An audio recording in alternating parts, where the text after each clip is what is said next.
वनी से कोरपना मार्ग की बस बंद होने के कारण इस मार्ग पर रहने वाले गांव के नागरिक, विद्यार्थी तथा ज्येष्ठ नागरिकों को असुविधाओं का सामना करना पड़ रहा है। इस बस को तुरंत शुरू करने की मांग पूर्व विधायक विश्वास नांदे करने की। तो आइए जानते हैं उन्होंने इस संदर्भ में और क्या कहा। वनी से कोरपना मार्ग की बस बंद होने के कारण इस मार्ग से गुजरने वाले गांव के नागरिक और विद्यार्थी और ज्येष्ठ नागरिकों की असुविधा हो रही है। इस मार्ग से विद्यार्थियों को शिरपुर और वनी में शिक्षा के लिए जाना पड़ता है। एक महीना बीतने पर भी बस शुरू नहीं की गई, जिससे विद्यार्थियों का शैक्षणिक नुकसान हो रहा है, जिससे गांव के नागरिक शिवसेना पूर्व विधायक और चंद्रपुर यवतमाल जिला समन्वयक विश्वास नांदेकर इनकी ओर पहुंचे और उनके सामने अपनी व्यथा रखी। जरा भी देरी न करते हुए बस स्थानक पहुंचे और अधिकारियों से चर्चा कर जल्द से जल्द बस शुरू करने के लिए कहा।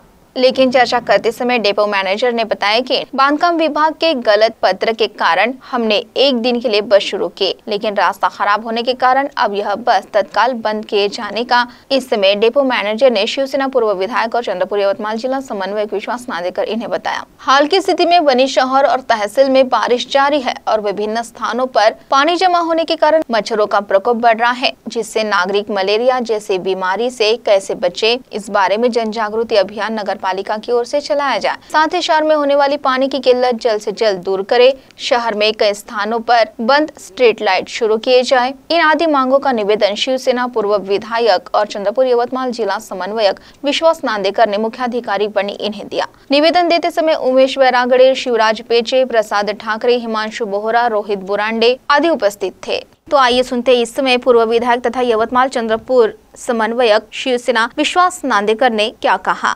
आज शिवसेना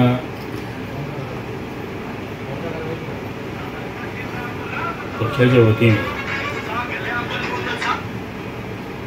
नगरपालिका वनी इथे आम्ही भेट दिली। बऱ्याचशा समस्या ज्या शहरात निर्माण झाल्या आहेत, अतिशय पावसाळा पडल्यामुळे डासांचा प्रादुर्भाव, डेंग्यूसारखी साथ, मलेरियासारखे रुग्ण दवाखान्यात आढळून आले। त्याच्यामुळे नगरपालिका शिवूनचं हे दुर्लक्ष होत होतं। कुठल्याही फवारणीचं त्यांच्याकडे साहित्य उपलब्ध दिसत नव्हतं, पण त्यांनी ते उपलब्ध करायचं आणि फवारणी करून घ्यायचं असं ठरवलं आहे। आम्ही त्यांना बऱ्याचशा गोष्टीच्या बाबतीत सूचना केल्या असतात आणि काही जी विकास कामं आहेत ते रखडले होते ते सुद्धा पूर्णत्वास केले पाहिजे। काही निधींचा गैरवापर केला की काय हे सुद्धा कागदपत्रे आम्ही तपासून पाहिलं। त्यांचे सर्टिफिकेट्स कम्प्लिशनचे आहेत की नाही हे सुद्धा पाहिलं। त्यामध्ये काही दिसून आले, काही दिसले नाही। ही अनियमितता ज्या नगरपालिकेमध्ये असेल तर त्या नगरपालिकेच्या बाकी सुविधा जनतेपर्यंत पोहोचणार कशा। जसं स्ट्रीट लाईट बंद आहेत आणि जे नवीन लाईट लावले आहेत ते सुद्धा बंद आहेत आणि शहरात चोऱ्यांचं प्रमाण वाढतं। या लाईट नसल्यामुळे त्या अंधाराचा फायदा घेऊन चोऱ्यासुद्धा होतात। दुसरं एक मोकाट कुत्र्यांचा बंदोबस्त त्यांनी केला पाहिजे, काही दिवसापूर्वी केला होता।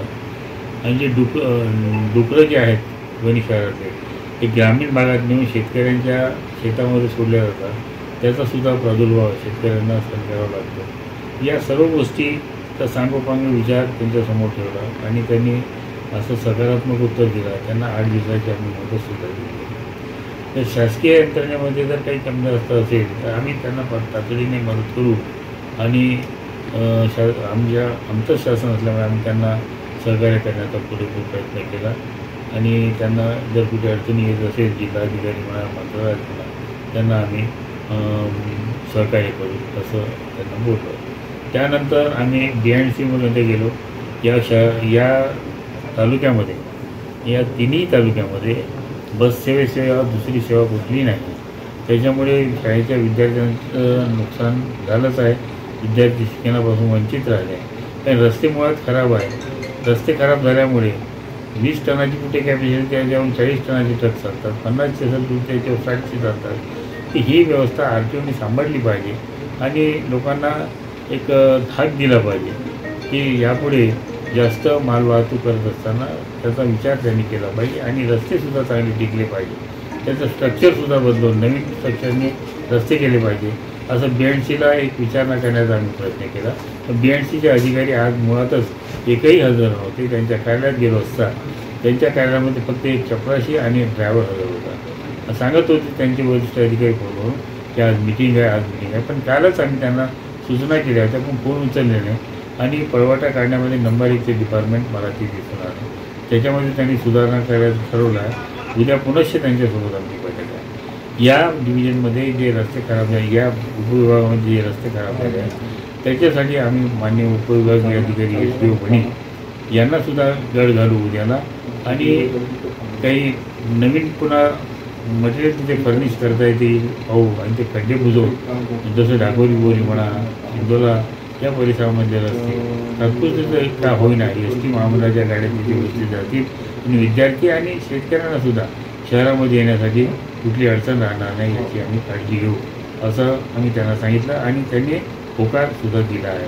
पण त्या तिथे अधिकारी नसल्यामुळे हे फोनवरच वार्ता झाली. पण उद्या अधिकारी आल्यानंतर त्यांच्या समक्ष माननीय उपविभागीय अधिकाऱ्यांकडे जाऊन आम्ही त्यांना आज विचारू. आणि दुसरं एक ST महामंडळाच्या गाड्यांमध्ये अनियमितता होऊ नये असं एक ST महामंडळाच्या अधिकाऱ्यांना आम्ही भेटलो. त्यांनी एकच बोललं की एका अधिकाऱ्याने चुकीचं पत्र दिलं असं त्यांनी कबूल केलं की रस्ते वाहतुकीस योग्य आहे, ST गाड्या जाऊ शकतात. पण आज रोजी त्यात एक गाडी सोडली होती त्यांनी. त्यांच्या ड्रायव्हरने लॉकशीटमध्ये सरळ लिहिलं लॉगबुकामध्ये की गाडी केव्हाही पलटी होऊ शकते. असं जर असेल तर त्या अधिकाऱ्याने दिलेलं पत्र हे पुढसारपणे दिलेलं आहे. आपली फक्त जबाबदारी झटकण्याचा एक प्रयत्न केला आहे. हे योग्य बाब नाही असं आमच्या निदर्शनास आलं. CTV के लिए प्रतिनिधि मनोज नवले की रिपोर्ट.